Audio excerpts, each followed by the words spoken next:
Are you out there getting it? That's Delivered Podcast. Let's go. Are you out there? You out there getting it?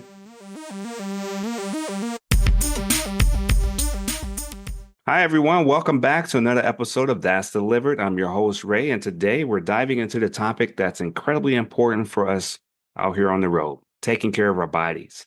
I'm thrilled to welcome Dr. J to the show today. And Dr. J is a chiropractor who I personally seen for years. He's helped me tremendously, which you can imagine comes with the territory of being a truck driver. Today, we're going to explore the journey into chiropractic care and also his advice for staying healthy on the road, and also a powerful story from 2020 that really stuck with me. Dr. J, welcome to the show. How you doing? Thanks for having me. Awesome. Just to get things started, Dr. J, we'll start from the beginning. Just to kind of get to know you a little bit more. What's got you interested in chiropractic care? I don't know, at a young age, I always liked working with people and just interacting and just taking care of people, actually. So my mom had a healthcare background and I saw what she did for people, and that kind of interested me. My dad was very different. He was more into the business side, and it's just like I kind of tended to do more of what my mom did. So kind of started that way when I was in school. And then when I got to college, I did sports medicine.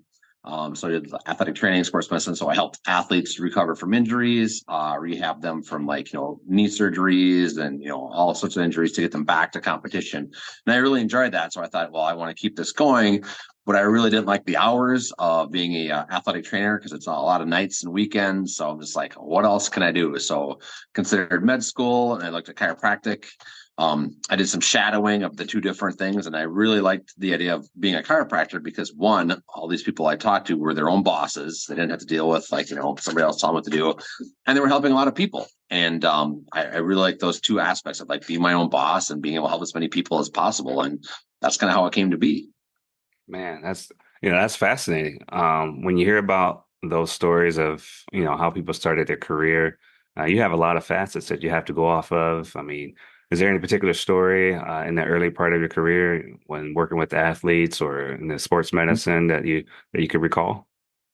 One is when in school working on my degree, we had to do a rehab project with an athlete. So I worked with all different sorts of athletes, from football players to volleyball. But one of my favorites I worked with was a gymnast who blew out her knee. She blew out her ACL, and I was there day one from when she had the injury. I assessed her right there in the athletic training room. After doing all my evaluations, I kind of had a high suspicion that she tore her ACL.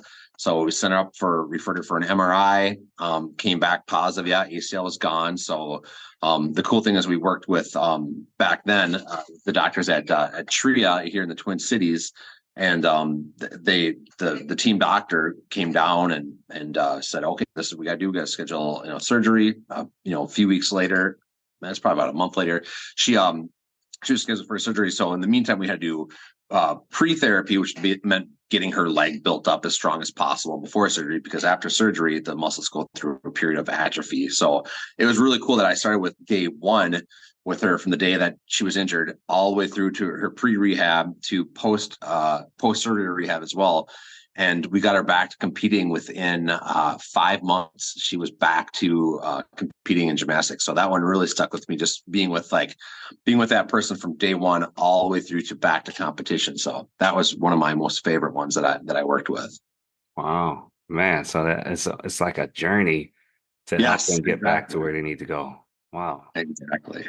And then the highs and lows, the sadness of I'm going to lose my season, to hey, let's look at, the next season. So she hurt her knee early in the fall, and she was competing again by late spring. So it was quite amazing to get her to that next season. She missed part of that one season, but then was able to get back to the next. So it was fantastic.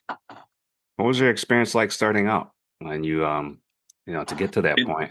In chiropractic? Yeah. So through all my training, we did, we do internships and externships. So you worked, in clinical settings. So I had a lot of, formal education. But then when I was all done and graduated, passed all my boards, it was we'll go to work for somebody else or do my own thing. And I was always been well, I don't want to work for somebody else. So I started my own thing. And I happened to do my last internship out in San Diego, and I said, you know what, I like it out here. I'm going to stay. So a buddy of mine who was also at the same program as me, we said like, let's do an office share. Let's figure it out. So we both set up our first practices out in Pacific Beach in San Diego, and yeah, so it was nerve wracking. I was broke, living, probably above my means out in California, but just trying to get through and trying to figure out like, okay, I got to pay student loans coming up, I got to eat, I got to drive a car, and now I got to get a practice going. So that was a little nerve wracking, and like I knew I had the knowledge, but I didn't have the experience yet. So that was also kind of the part of like, okay, I got to get better at my craft and my skill to help people. So that was probably the most nerve wracking thing, is like, having, not much for means to get a practice going. And then, minimal experience. A lot of people saw me that just like, oh, how old are you? Like, are you old enough to be a doctor? And like, so I had to overcome that. But once I got going, things got a little bit better, but it was very difficult those first couple of years to kind of really get that practice going. Wow, man, that, that's a lot. You could go out there and San Diego, man, that's a whole different world. Yes. Yep. Not Very everybody makes competitive. that. Yeah, not There's everybody makes that chiropractor on leap. every corner. Really? Wow. Man, so what made you stand out? What helped brought people in? I just really relied on my sports medicine background. A lot of active people in Southern California, which is great. I mean, they're very concerned about their health, so they were very open to coming in and getting their spines checked, and if they had any sort of injury, whether it be like golfing or running or whatever, surfers, whatever they like to do, like they kind of saw my background, and that kind of helped me stand out a little bit versus just like, I'm just, I'm a chiropractor that takes care of the spine. I addressed the entire body. So my first practice was, really focused on everything from head to toe. And I did a lot more of like I said, the sports injury aspect. And that kind of helped me stand out a bit more than the guy around the corner who just did spinal adjustments. Wow. So you've been practicing for a while. How long has it been?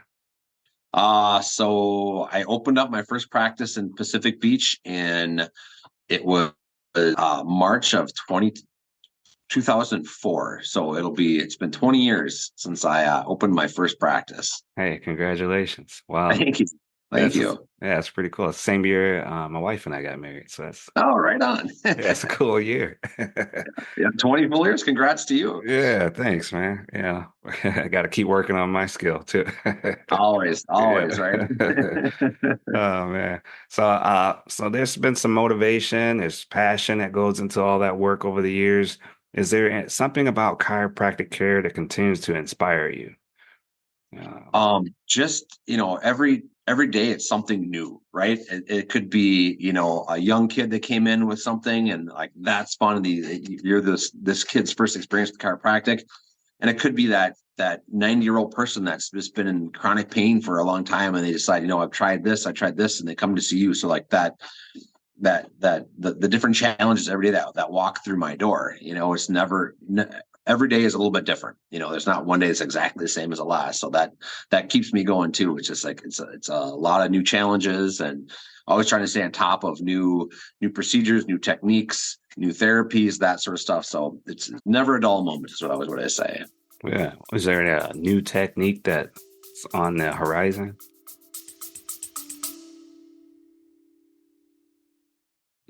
Hey, truckers, I want to talk to you about something every driver needs: a safe and reliable place to park. Long hauls, tight schedules, and a constant hunt for a good spot can be stressful. That's where Truck Parking Club comes in. Truck Parking Club is a game changer you've been waiting for. They make finding truck parking as easy as checking your map, with options for daily, monthly, and even trailer-only parking. You've got flexibility at your fingertips. Their nationwide network means you can park confidently, knowing there's a spot waiting for you, whether you're crossing the state or the country. And here's the kicker: Truck Parking Club lets you book and pay online, so there's no hassle when you pull in. Just reserve your spot and get back to what matters the most: hitting the road and making those miles count. Right now, we've got an exclusive deal just for you. Use the promo code DELIVERED at checkout for an additional $25 off. That's right, $25 off for promo code DELIVERED, just for listening to That's Delivered podcast. Don't settle for risky roadside parking. Trust Truck Parking Club. to keep you and your rig secure. Check them out at truckparkingclub.com. Use promo code DELIVERED for your special discount. Tell them Ray from That's Delivered sent you.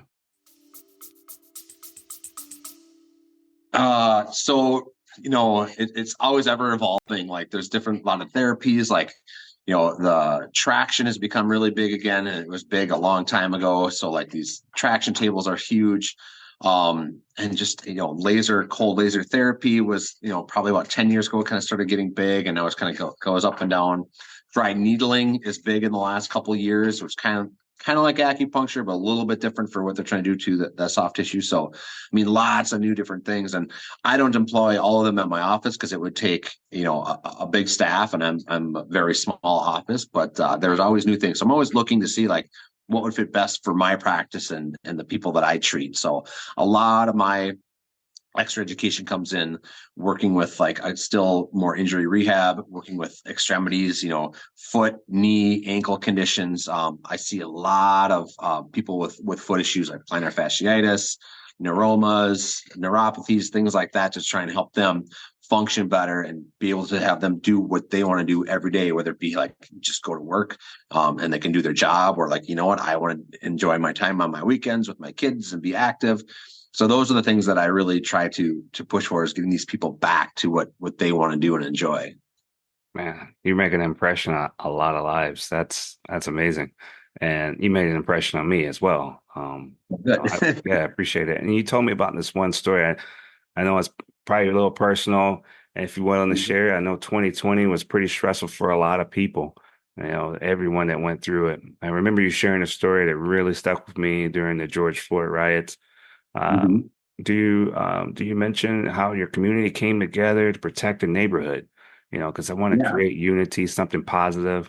That story really impressed me. Can you share that story to your listeners? Talk a little bit about what the experience was like for you. Sure.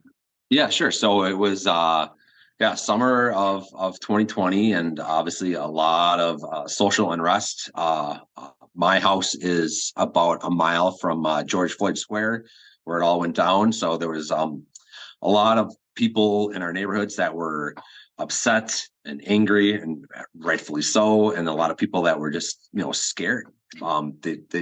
You have this group of people that are meant to protect, and also you see that they're not doing their job. So there's just a lot of confusion, and on top of it, a pandemic that was added a lot of restrictions, curfews. People are stressed to the gills, right? Like people aren't working, businesses are closed. So it's just a lot of things going on at once. It's basically like a powder keg ready to explode, right? And being so close to where everything happened, transpired, it just added to that pressure and that feeling. So I remember one morning we woke up and I'm like, what is this like? It looked like it had kind of snowed in my front yard, and it was June, right? And there's ashes from the fires, the police stations that burned nearby. So that was like, wow, this is how it's going to be. And then, later that day, there's helicopters flying over and a curfew. And I still remember one day where this big helicopter flew over our house with a big bucket, and it went over to one of the lakes nearby, scooped up a bunch of water and dumped it on top of a police car that was set on fire. So needless to say, families were stressed, scared.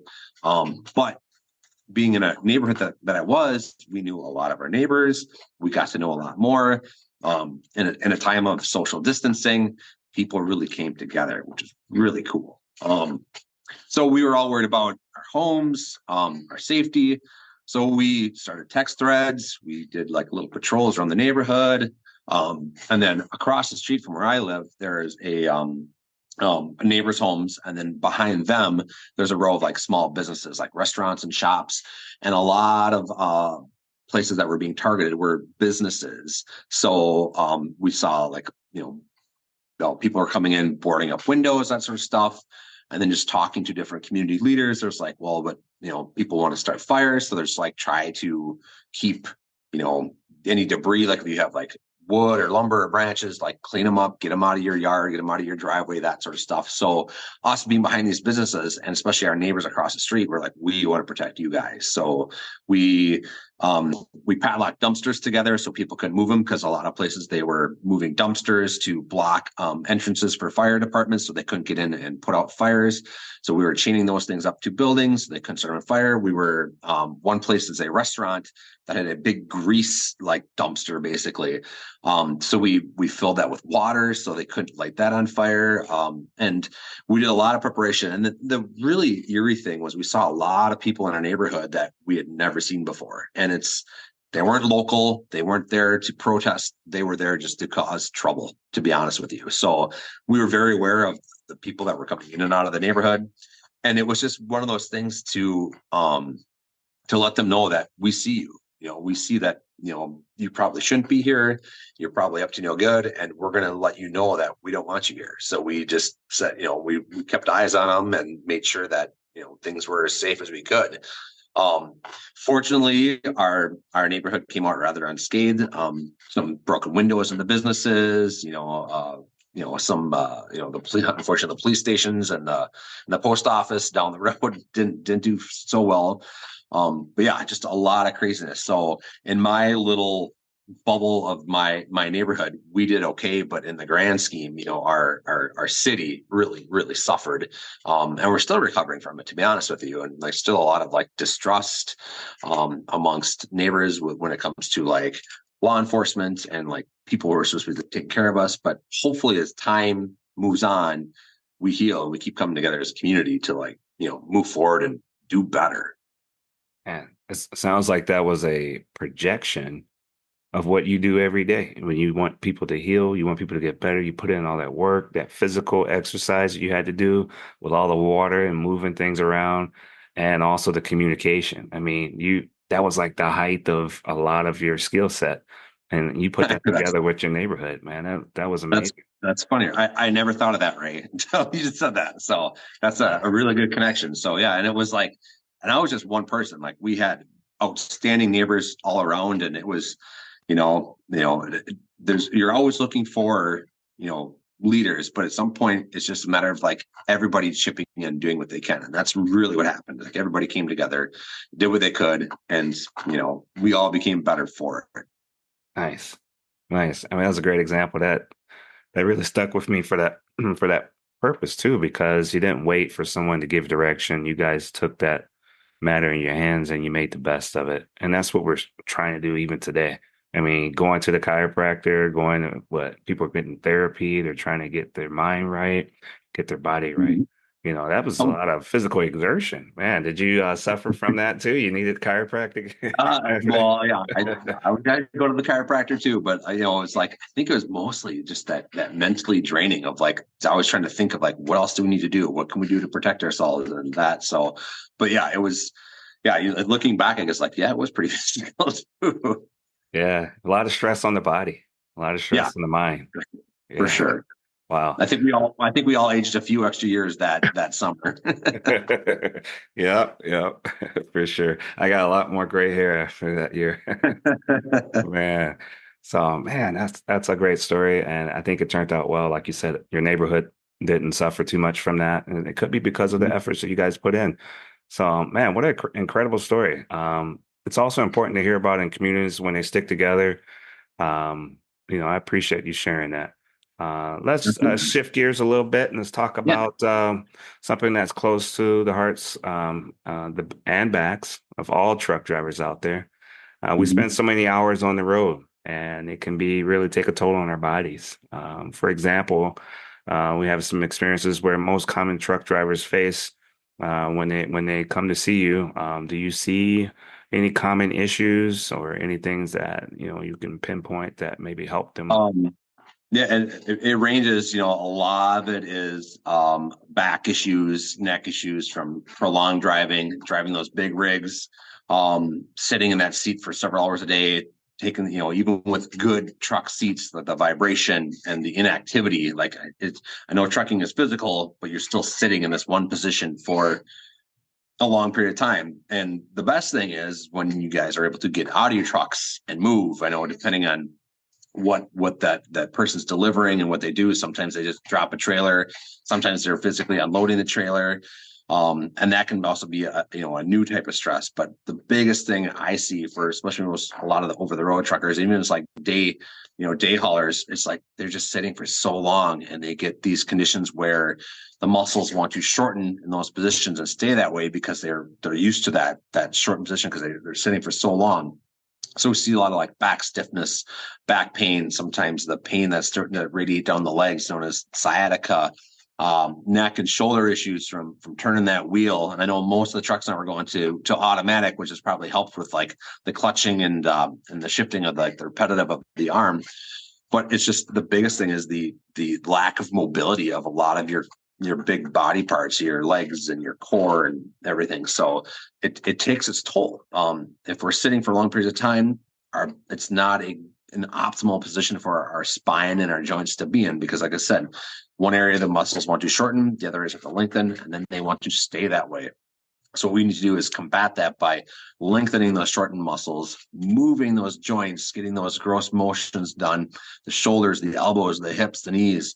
And then one of the best ways to do it is just get up and move, which I know is hard when you're required to get to A to B in a certain amount of time and then back to A again. So when the biggest thing for a truck driver is when they are not in that seat to get up and move. I know people are physically exhausted, but even adding 15 minutes a day of just mental light activity will make a difference to what's going on with your body because of the wear and tear that's going on day in and day out. Wow. I mean, they put a lot of emphasis on stretching and Mhm. coming up with a routine as a part of maybe the pre-trip with the truck, but also for our bodies to get it ready for that sedentary life. That's Yeah. you're going to be sitting, so use that time to stretch your muscles. I mean, every time I see it, I want to straighten my posture. That's posture is amazing because when you set that chair, you want to be comfortable, but you don't want to be slouched over or Correct. too stiff. I mean, maybe And change it up a and little. our natural thing is like we don't tend to stay in one spot. So we get in that chair, we feel comfortable, we're upright, we have good posture over time. Here I am sitting talking to you. I can feel myself creeping forward in my chair every little by little because our bodies don't want to be in this stagnant position. It wants to move. It craves our body craves motion, right? We need to move. We're not buildings and structures that just need to be straight and immobile. We are dynamic beings, so our bodies want to move. So we slowly start to creep forward, we slouch, and also we get used to these postures. And then, like I said, we have this areas of muscle shortening, muscle lengthening, and we create imbalance. And that's where we start to lead to these problems because imbalance leads to abnormal movement patterns of our body. And then it starts to wear and tear our joints, our shoulders, our spine, our hips in a not a good way. And then, every day of doing this, that joint starts to wear down more and more. And also we start talking to our doctors, and our doctor's like, well, you have arthritis in this area and this area. And next thing you know, we're talking about, oh, we should probably replace that joint. So my goal for all my patients is like, hey, our bodies are going to break down, but we want to keep our bodies feeling as good for as long as possible. Avoid these big interventions like, injections, surgeries, joint replacements to be able to live our lives and feel good for as long as possible. So again, going back to the truck driving, it's going to be a lot of extra work once you're out of the truck to take care of yourself. And it's good things too. It's nothing like I have to go to the gym every day. It's things that you can do on your own at home. Not downplaying the gym. Gym is very important as well, but if you can add it to your daily routine of like, hey, I'm going to eat lunch every day at this time. Like, well, we need to also, when we're taking our break, we're going to get up, we're going to walk around, we're going to do a few stretches, and then we're going to get back to work. If we can do these things to kind of help maintain through the day, we're just going to do better over a longer period of time. I mean, it's inevitable at some point, our bodies are going to start feeling the effects of all this abuse we do to it, but we can improve it by doing these little things throughout the day.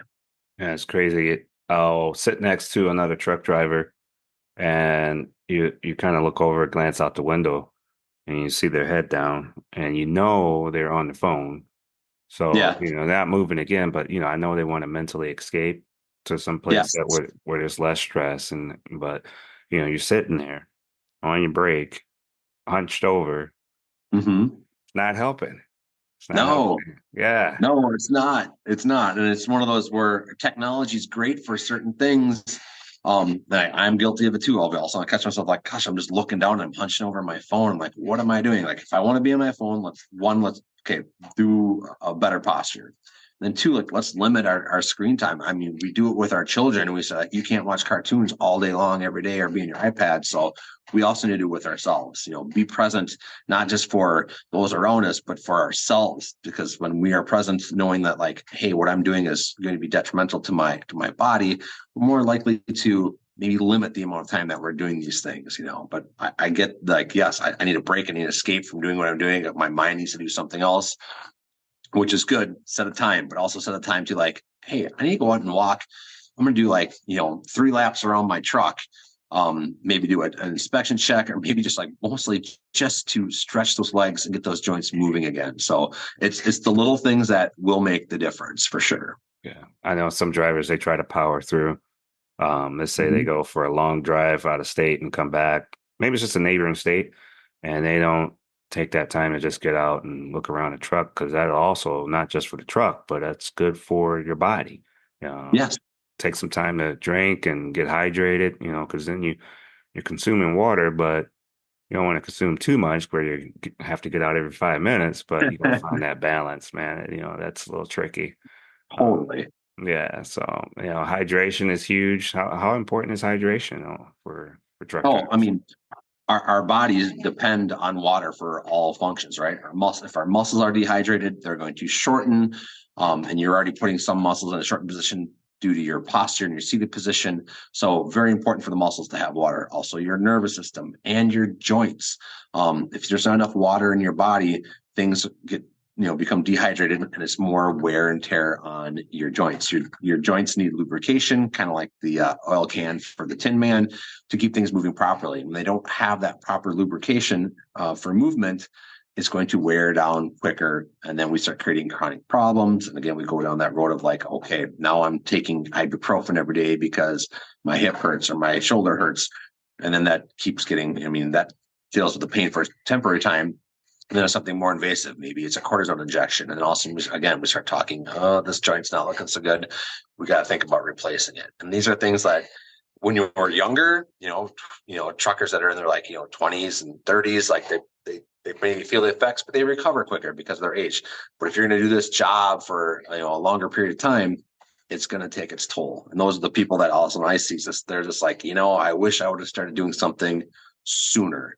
And it's, that hindsight that we have as we age, our vision becomes kind of 2020, looking in a rearview mirror of what we should have done, versus, like, when we're in the moment, like, think about, okay, what's going to be good for me now, so I can keep doing this for another 5 years, 10 years, whatever. Wow, man, that's really, really good insight, and it's very valuable information that you're giving, man. I appreciate that. Mhm. But, think about, you're feeling a little pain, you want to get professional help. What are some Mhm. signs to look out for to indicate it's time to see a chiropractor?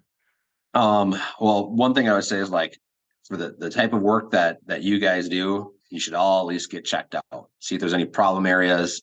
Most people, the first thing that drives them into my office, it is pain. I mean, and the thing is, like, when pain arrives, there's already something else that's already been going on for some period of time before that pain symptom actually kicks in. So the pain is what drives people in, and typically we are really good at getting people out of pain.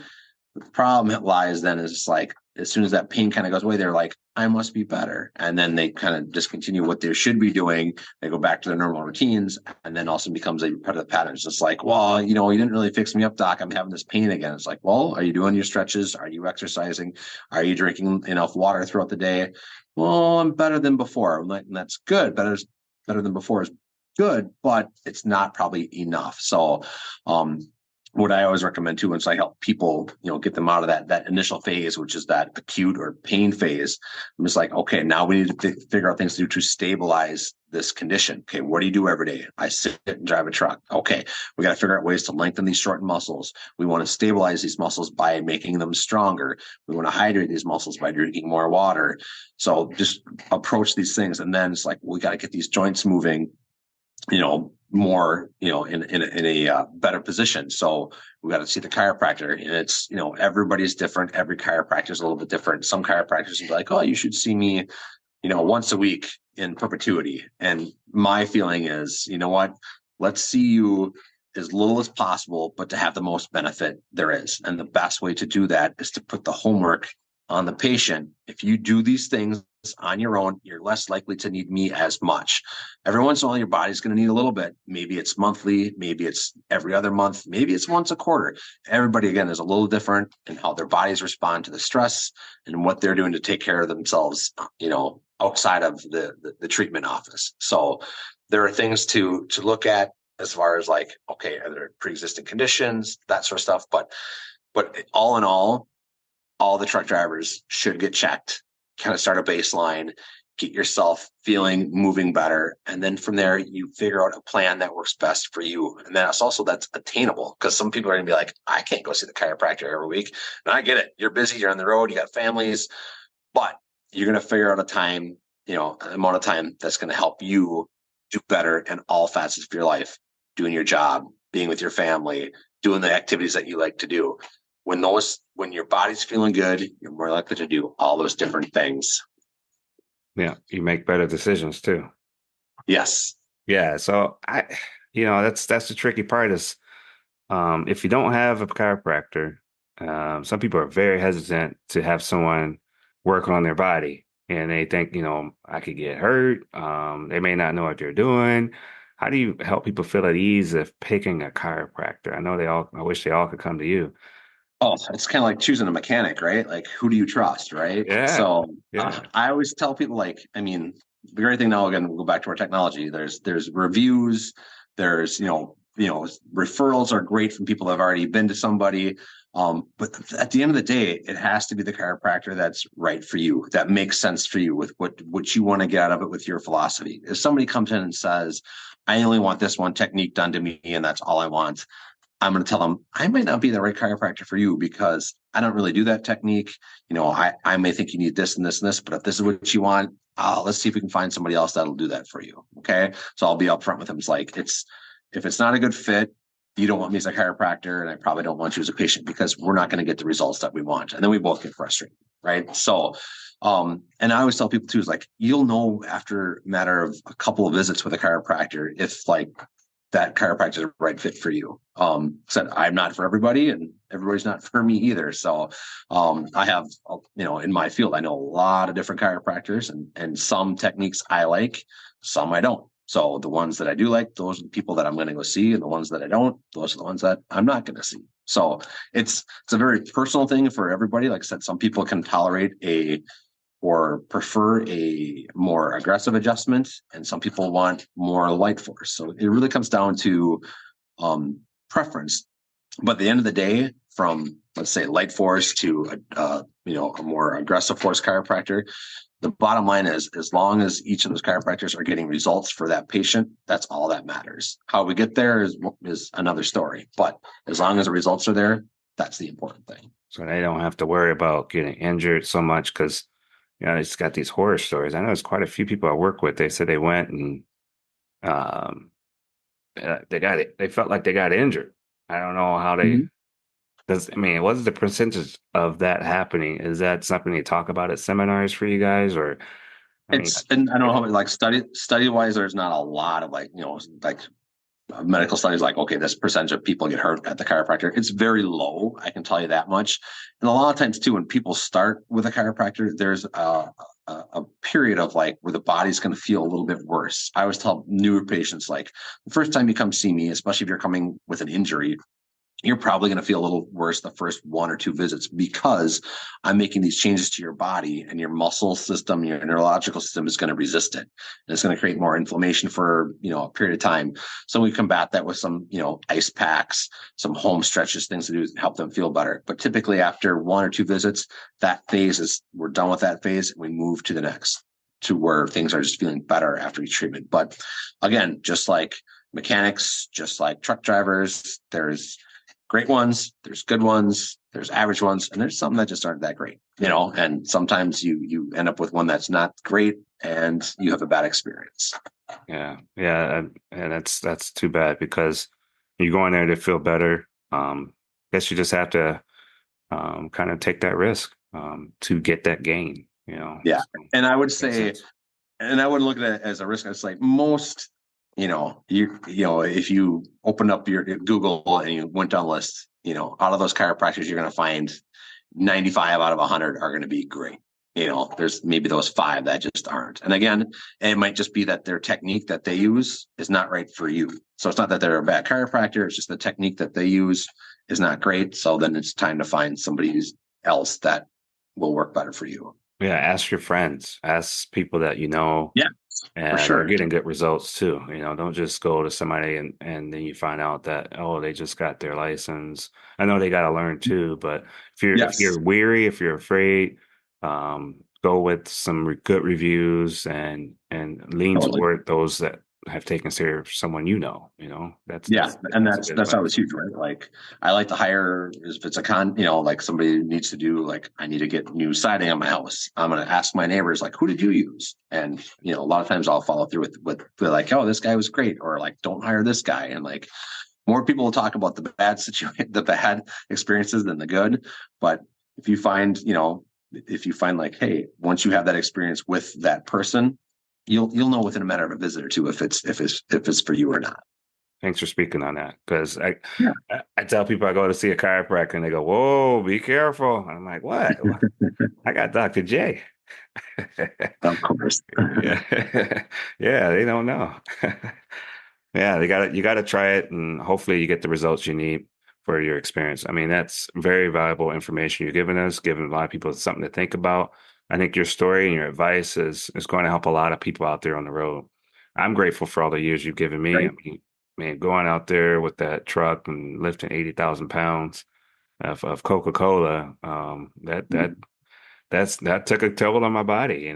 So I didn't do it that long, but you probably see a difference in me because I did change my job to do something For that sure. wasn't much lifting. Could you see a difference in me when I changed types of career based inside of the trucking field?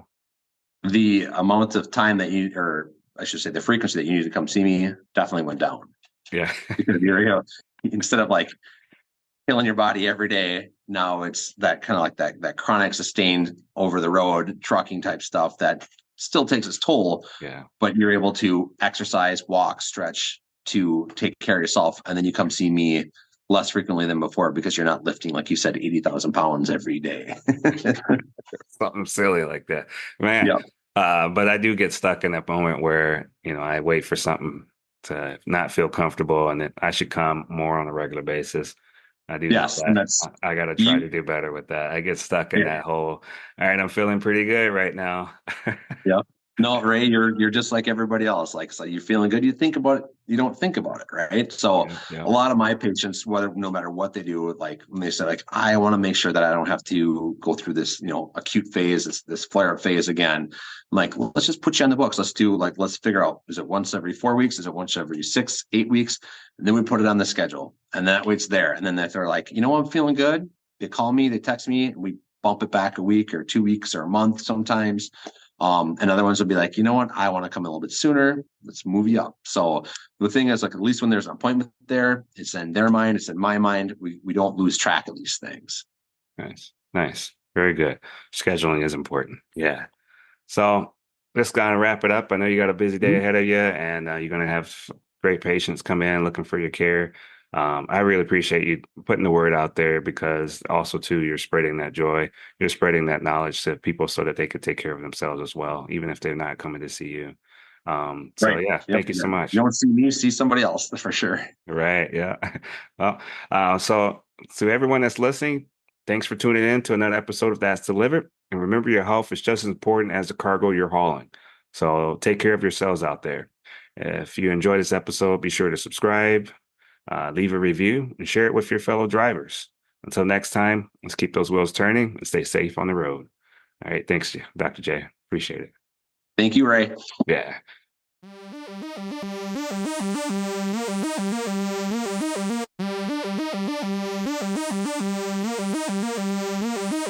That's delivered, baby.